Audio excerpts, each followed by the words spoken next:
Hello सभी को जय हिंद, नमस्कार। मैं अरुण सर आप सभी का यूट्यूब चैनल प्रयास एकेडमी कल्याणपुर कानपुर में स्वागत करता हूं।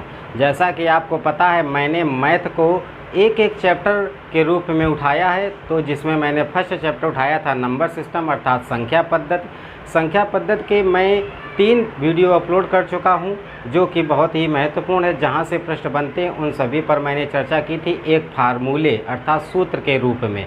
आज ये चौथा वीडियो है। यदि आपने वह वीडियो ना देखे हो तो प्लेलिस्ट में जाकर वह अवश्य देख लें, क्योंकि वह बहुत ही महत्वपूर्ण है। और आज ये अंतिम वीडियो होगा जो फार्मूले से संबंधित होगा। अब आगे जो मेरा वीडियो आएगा उसमें मैं प्रैक्टिस सेट कराऊंगा। जितने भी महत्वपूर्ण प्रश्न हैं उन सभी महत्वपूर्ण प्रश्नों को चुन करके मैंने एक जगह एकत्रित करके रखा है।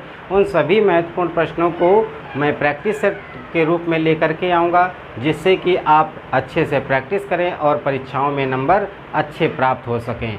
जहाँ से भी जो परीक्षाओं में प्रश्न आते हैं या आ चुके हैं या आने की जो संभावना है, उन सभी की चर्चा मैं प्रैक्टिस सेट में लेकर के आऊँगा। तो आप प्रैक्टिस सेट अवश्य देखें। तो आइए चलते हैं अपने टॉपिक पर। मेरा टॉपिक है नंबर सिस्टम अर्थात संख्या पद्धति। संख्या पद्धति में और कहाँ से किस प्रकार प्रश्न बनते हैं, आइए उस पर चर्चा करते हैं। तो संख्या पद्धति में आपका प्रश्न आ जाता है, जैसे दे दिया जाएगा, दो संख्याओं का योग दे दिया जाता है। दो संख्याओं का योग आपको दे दिया जाएगा कुछ, तथा दोनों संख्याओं का अंतर आपको दे दिया जाएगा। कुछ अंतर दे रखा होगा और फिर पूछ दिया जाता है कि बड़ी संख्या ज्ञात कीजिए। बड़ी संख्या निकालने को आ जाता है, या फिर पूछा जाएगा छोटी संख्या क्या होगी। यदि आपको बड़ी संख्या पूछे तो जो भी दो संख्याओं का योग दिया हो उन दोनों संख्याओं का योग और प्लस करेंगे। बड़ी संख्या के लिए आप प्लस करेंगे, प्लस दोनों संख्याओं का अंतर लिखेंगे। दोनों संख्याओं का अंतर और डिवाइड बाई 2 कर देंगे। जब यह लगा देंगे तो आपकी बड़ी संख्या प्राप्त हो जाएगी। लेकिन यदि छोटी संख्या पूछी जाए तो आप यही फार्मूला रहेगा, बस छोटी को हम प्लस की जगह माइनस कर लेंगे, अर्थात कर देंगे दोनों संख्याओं का योग माइनस दोनों संख्याओं का अंतर। दोनों संख्याओं का अंतर और डिवाइड बाई 2 कर देंगे तो आपकी छोटी संख्या प्राप्त हो जाएगी। इस प्रकार से आप बड़ी संख्या या छोटी संख्या आसानी से प्राप्त कर सकते हैं। जैसे एग्जाम्पल के माध्यम से देखते हैं। जैसे मान लीजिए कोई प्रश्न दे रखा है, दो संख्याओं का योग 624 है तथा उनका अंतर 120 है। तो बड़ी संख्या अगर निकालने को आ जाए तो क्या आएगा, यदि छोटी संख्या निकालने को आ जाए तो क्या आएगा। तो बड़ी संख्या निकालने को आ जाएगी तो दोनों संख्याओं का योग कितना है, 624 लिख देंगे, प्लस कर देंगे और दोनों संख्याओं का प्लस में अंतर करेंगे तो दोनों संख्याओं का अंतर कितना है, 120/2 कर देंगे। इन दोनों को जोड़ देंगे तो 4 2 2 4 और आपका 6 1 7/2 कर देंगे। 2 3 6 और 2 7 14, 2 दूनी 4, 372 आपका आंसर आ जाएगा। इस प्रकार से आप बड़ी संख्या आसानी से प्राप्त कर सकते हैं। या फिर छोटी संख्या निकालने को आ जाएगा, तो छोटी संख्या निकालने को आ जाएगी तो आप 624, अब यहाँ पे प्लस की जगह माइनस कर देंगे, अंतर कर देंगे 120 और बटे 2 कर देंगे। इसको कैलकुलेट कर लेंगे, 4 से 0 जाएगा 4 ही रहेगा और आपका 2 से 2 जाएगा 0 रहेगा, 6 से 1 जाएगा आपका 5 रहेगा, 2 से काट देंगे तो 2 से काटेंगे 2 दूनी 4, 2 पंचे 10, 2 दूनी 4, आपका ये आंसर प्राप्त हो जाएगा। इस प्रकार आप चाहे बड़ी संख्या निकालें या छोटी संख्या आसानी से ज्ञात कर सकते हैं। आगे देखते हैं। आगे और प्रश्न आ जाता है, जैसे कि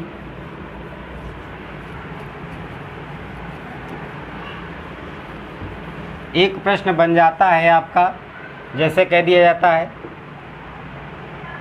पहली संख्या गुणे दूसरी संख्या, और आप जानते हैं पहली संख्या गुणे दूसरी संख्या किया जाएगा तो दोनों का यानी गुणनफल है, तो वही बराबर करके लिख दिया जाता है दोनों संख्याओं का गुणनफल। इस प्रकार से प्रश्न बन जाता है। जैसे किस प्रकार से बनेगा, एग्जाम्पल के माध्यम से देखते हैं। जैसे कह दिया जाए दो संख्याओं का गुणनफल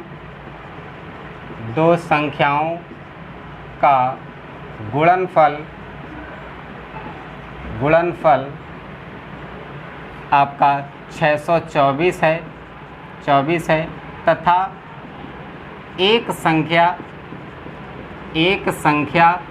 120 है, तो दूसरी संख्या क्या होगी? इस प्रकार से पूछ लिया जाता है दूसरी संख्या क्या होगी।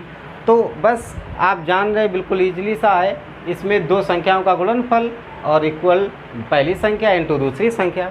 तो दो संख्याओं का गुणनफल दे रखा है कितना, 624 बराबर पहली संख्या आपको दे रखा है 120 इंटू आप दूसरी संख्या नहीं दे रखा उसको x मान लेंगे, तो x बराबर करेंगे, ये इधर गुणे में उधर जाएगा डिवाइड में हो जाएगा, तो 624 बटे 120 ये कर दिया जाएगा, 120 का डिवाइड दे दिया जाएगा, और जो भी आपका आंसर आएगा वही आंसर ही आपका क्या निकल के आएगा, अर्थात जो कट करके उत्तर आएगा वही आपका सही होगा। तो इस प्रकार से आप ये भी प्रश्न लगा सकते हैं। नेक्स्ट देखते हैं।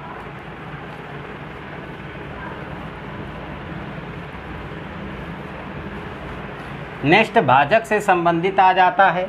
जैसे कि मान लीजिए यह एक भाग होता है, इसमें मान लीजिए 15 में 2 का भाग दिया जाएगा, तो 2 सत्ते 14 हो जाएगा और शेष 1 बचेगा।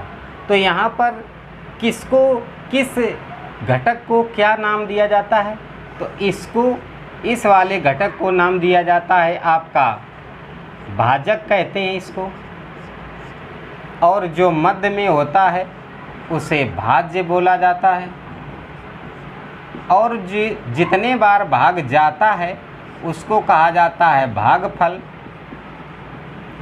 और लास्ट में यदि कुछ बचेगा तो उसे कहा जाता है शेषफल। तो इसको किस प्रकार से एक सूत्र के रूप में रखते हैं, तो सूत्र में रूप के में रखने का जो तरीका है वो यह है कि आप जानते हैं कि 2 सत्ते 14 आया और 1 शेषफल आया, यानी इन दोनों का अगर गुणनफल कर दिया जाए और इसको ऐड कर दिया जाए तो ये 15 प्राप्त हो जाएगा। अर्थात जो भाज्य है तो एक फार्मूला बन जाता है, यहीं से भाज्य बराबर ये भाज्य की वैल्यू निकालनी होगी अगर पूरी, तो क्या करेंगे, तो भाजक और गुणे भागफल और उसी में जोड़ देंगे शेषफल, तो आपका हो जाएगा भाजक गुणे भागफल और प्लस शेषफल। तो एक ये फार्मूला बनकर तैयार हो जाता है। इस फार्मूले से संबंधित काफ़ी प्रश्न पूछ लिए जाते हैं। किस प्रकार से कैसे पूछ लिए जाएंगे, तो इसमें कोई भी आपके 3 या 4 घटक दिए होंगे और आपको चौथा घटक पूछा जाएगा। इसमें टोटल घटकों की संख्या 1 2 3 4 है। 4 में कोई भी 3 घटक दिए होंगे और एक चौथा घटक पूछ लिया जाता है। इस प्रकार से यहाँ पर प्रश्न बनते हैं। तो ये एक फार्मूले के रूप में आप इसको तैयार रखें, जिसका एग्जाम्पल रूप ही मैंने ऊपर दे रखा है। अब आइए और देखते हैं आगे किस प्रकार से प्रश्न बनते हैं। तो एक प्रश्न आपका बनने लगता है कि आपका आ जाता है उत्तरवर्ती संख्या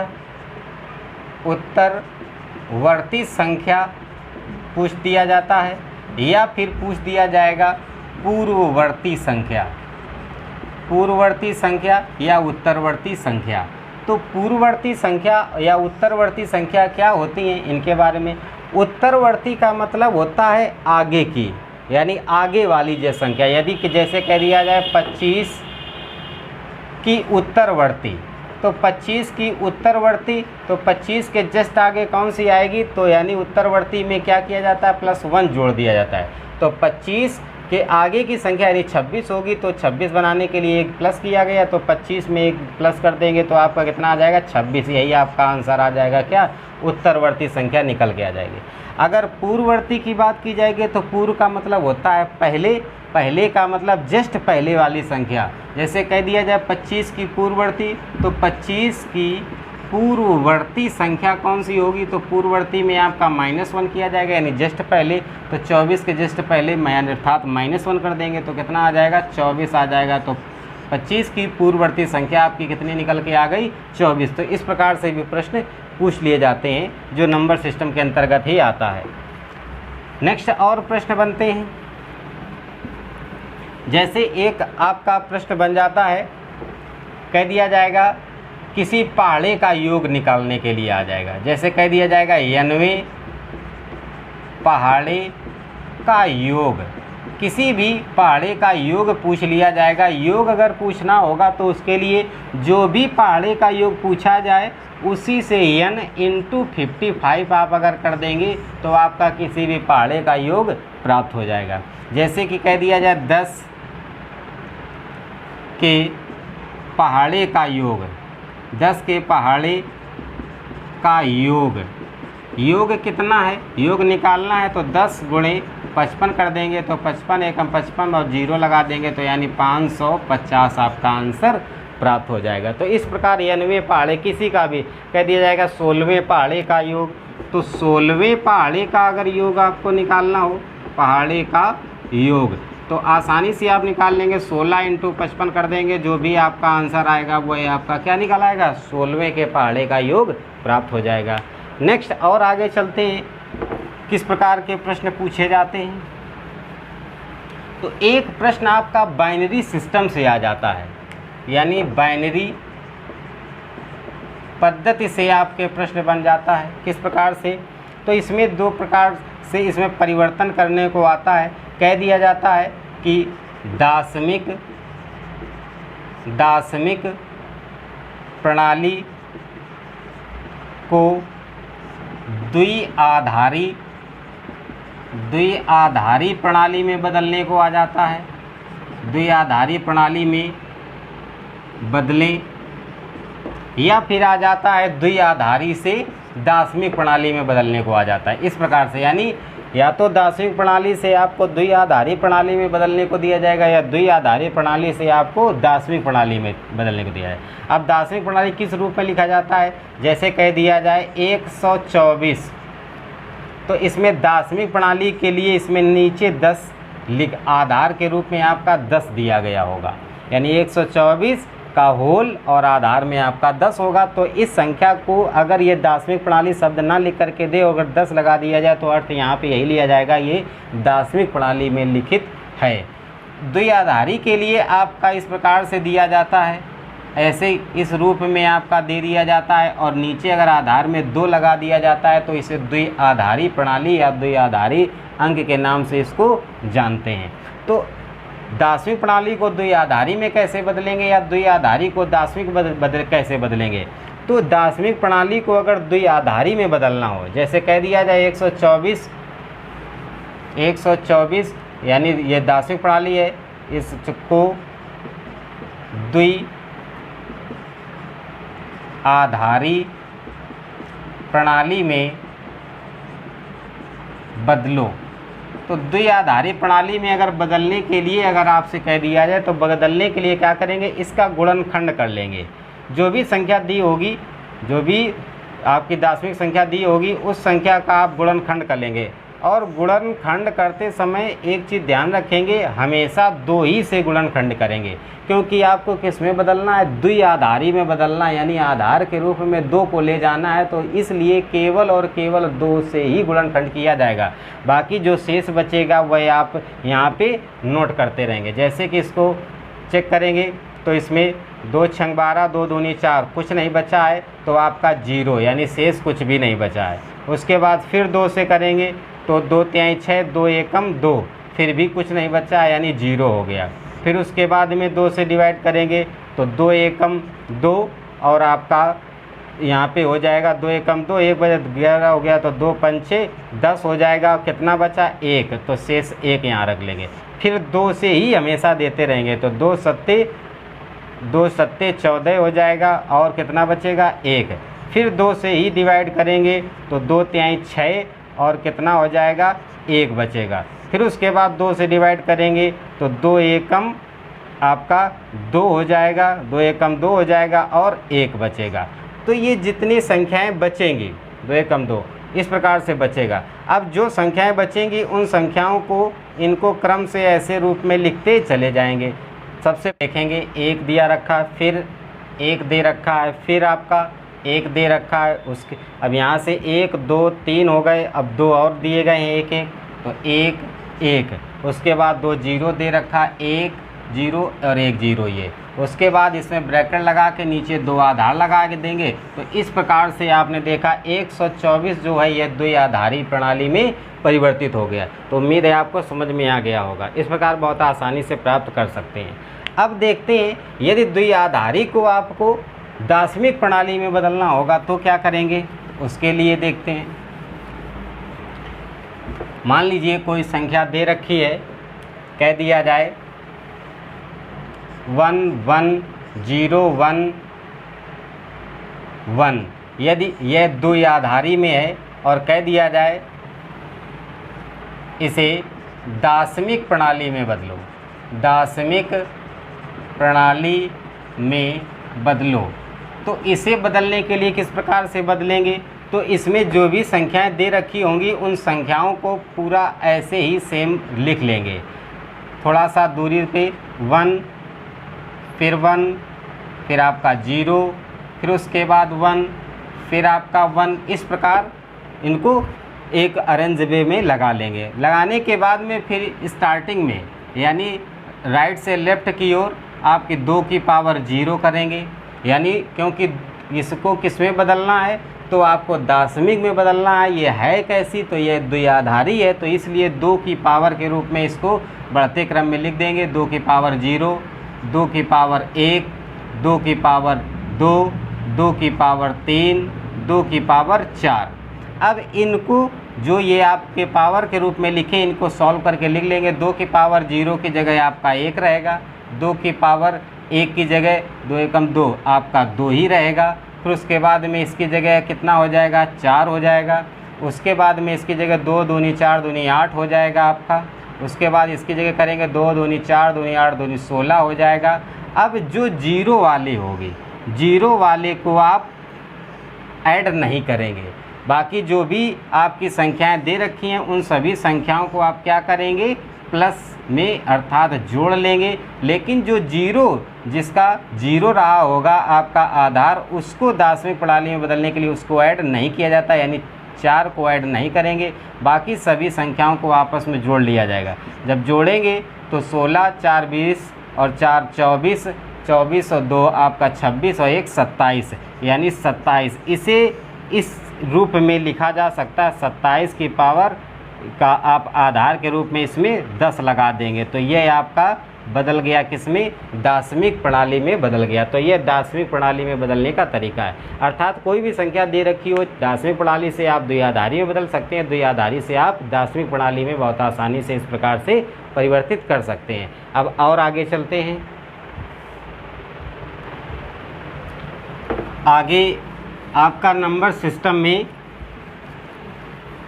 इस प्रकार से नंबर सिस्टम में जितने भी यानी नियमों के आधारित जो प्रश्न बन सकते थे उन सभी मैंने नियमों की चर्चा कर दी है। ये जितने भी 4 वीडियो हो गए, इन 4 वीडियो के अंतर्गत जितने भी जहाँ से प्रश्न नंबर सिस्टम से बन सकते हैं उन सभी की मैंने चर्चा की है। आइए कुछ प्रश्नों को देखते हैं और इस नंबर सिस्टम में इसके अतिरिक्त भी कुछ जगह से आंकिक रूप में प्रश्न बन जाते हैं और आगे बाकी बात सभी मैं प्रैक्टिस सेट में चर्चा करूँगा। तो वो कहाँ से बनते हैं, जैसे कि प्रश्न आ जाता है कभी कभी एक खंबा 2/1/2 भाग कीचड़ में 1/2 भाग कीचड़ में तथा 1/3 भाग पानी में तथा 5 मीटर भाग पानी के बाहर है। तो खंभे की कुल लंबाई क्या होगी? या इसके अतिरिक्त अन्य प्रकार से भी पूछ सकता है कि कीचड़ में कितना भाग है, या जल में कितना भाग है, या खंभे का पूरा कितना भाग है। इस प्रकार से यहाँ पर कई प्रकार से प्रश्न पूछ लिए जाते हैं। तो इस प्रकार के प्रश्न बहुत पूछे जाते हैं, खासकर जो आपके शिक्षण क्षेत्र में है, ये इस प्रकार के प्रश्न अधिकांश पूछ लिए जाते हैं। तो इन प्रश्नों को लगाने का बहुत ही आसान तरीका है। आप देखें, आप समझ सकते हैं 1/2 भाग आपका कीचड़ में है, 1/3 भाग आपका पानी में है, और उसके बाद में 5 भाग जो है वह पानी के बाहर है। तो खंभे की कुल लंबाई कितनी होगी? तो इसको ध्यान से देखें, इसको बहुत आसानी से लगाया जा सकता है। सिर्फ आपको ध्यान से केवल देखना है एक बार। जैसे मान लीजिए ये कोई तालाब है, तो इतना यहाँ पे कीचड़ में होगा, ये कीचड़ का भाग है, इतना पिलर आपका कीचड़ में है, उसके बाद में आपका पानी भरा हुआ है, इतना भाग आपका किसमें है? पानी में है, और शेष भाग आपका ऊपर है, ये आपका कोई पिलर है। इतना भाग आपका किसमें? पानी में है, ये भाग पानी में हो गया, ये भाग कीचड़ में हो गया। तो आपका 1/2 भाग आपका किसमें है? तो कीचड़ में है, और 1/3 भाग आपका किसमें है? तो ये पानी में है, शेष भाग आपका कहाँ है? बाहर है। तो अगर खंभे की कुल लंबाई की बात करें तो कुल लंबाई आपकी कितनी होगी? तो मान लीजिए x होगी, यानी टोटल लंबाई तो कुल एक ही होगी। उसमें कुछ भाग आपका कीचड़ में है, कुछ भाग आपका पानी में है, कुछ भाग आपका बाहर है। तो टोटल खंभे की लंबाई कितनी है वह अगर निकालना हो तो मान लीजिए कि x खंभे की कुल लंबाई कितनी है? x है। माना खंभा की कुल लंबाई आपकी x है, तो x का 1/2 भाग कीचड़ में है, तो x का 1/2 भाग किस में है? आपका कीचड़ में है। उसके बाद में x/3 भाग, यानी टोटल तो आपका कुल लंबाई आपकी x है, x का 1/2 भाग किस में है? कीचड़ में है, और x का 1/3 भाग किस में है? तो आपका पानी में है। और बाहर कितना है? तो बाहर है आपका 5 मीटर बाहर है। अब उसके बाद में लंबाई कुल पूछ रहा है, यानी x की वैल्यू पूछ रहा है। तो आप जानते हैं कुल लंबाई की अगर बात की जाए तो कुल लंबाई में आप जानते हैं, इसको आप जोड़ लीजिए एक जगह पर, इसको जोड़ लीजिए, तो x/2 प्लस x/3 और प्लस बाहर, यानी ये भाग तीनों को जोड़ लेंगे तो टोटल एक खंभे की लंबाई होगी। तो +5 बराबर कुल लंबाई कितनी? x है। अब क्या करेंगे? अब इसको आप x वाले एक साइड ले जाइएगा, इसको एक साइड रखे रहिएगा, तो इसको 5 इसको उस तरफ पर छांत करके ले जाएंगे तो x आपका रहेगा, और -x/2 हो जाएगा, ये भी माइनस का हो जाएगा x/3। इसको सॉल्व कर लेंगे, भिन्न बन गई। यहाँ पे एलसीएम ले लिया जाएगा, तो एलसीएम आपका आ जाएगा 6 आ जाएगा, इसमें 6x हो जाएगा, यहाँ पर आपका 2×3 6 हो जाएगा, 3x हो जाएगा, यहाँ पर माइनस का आपका 3 दूनी से 2x हो जाएगा। तो टोटल आप कैलकुलेट करिएगा और आपका आ जाएगा कितना? 5 इधर। अब इनको कैलकुलेट करेंगे, माइनस माइनस के जुड़ जाएंगे, 3 2 5 हो जाएंगे, तो आपका आ जाएगा कितना? यानी यहाँ पे 6x है और ये 3 2 5x हो जाएंगे, 5x यहाँ से माइनस हो जाएगा, तो आपका आ जाएगा x/6 बराबर 5। अब इसको क्रॉस मल्टीप्लाई के रूप में कर देंगे, तो करने पर आपका जो आंसर आ जाएगा 5×6 का 30 आ जाएगा। तो x की जो वैल्यू आपकी निकल के आ जाएगी वो कितनी आ जाएगी, 30 आ जाएगी। यही तो इस प्रकार आपका उत्तर निकल करके आ गया है। तो उम्मीद है आपको ये समझ में आ गया होगा किस प्रकार, तो आप बहुत आसानी से इसको निकाल सकते हैं। अब और आगे देखते हैं, एक प्रश्न नंबर सिस्टम के ही अंतर्गत आता है, बहुत अच्छा प्रश्न है, वह भी पूछ लिया जाता है। वह क्या है उसके बारे में देखते हैं। जैसे पूछ लिया जाता है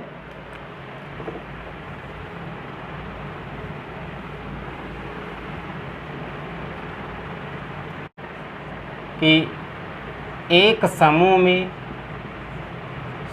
में कुछ मुर्गियां व कुछ घोड़े हैं, कुछ मुर्गियां व कुछ घोड़े हैं, उनमें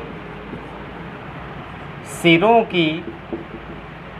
की कुल संख्या 90 है तथा पैरों की कुल संख्या 224 है। तो दो पैर वाले, तो दो पैर या कह दिया जाता है मुर्गियों, तो मुर्गियों व घोड़ों की संख्या ज्ञात कीजिए।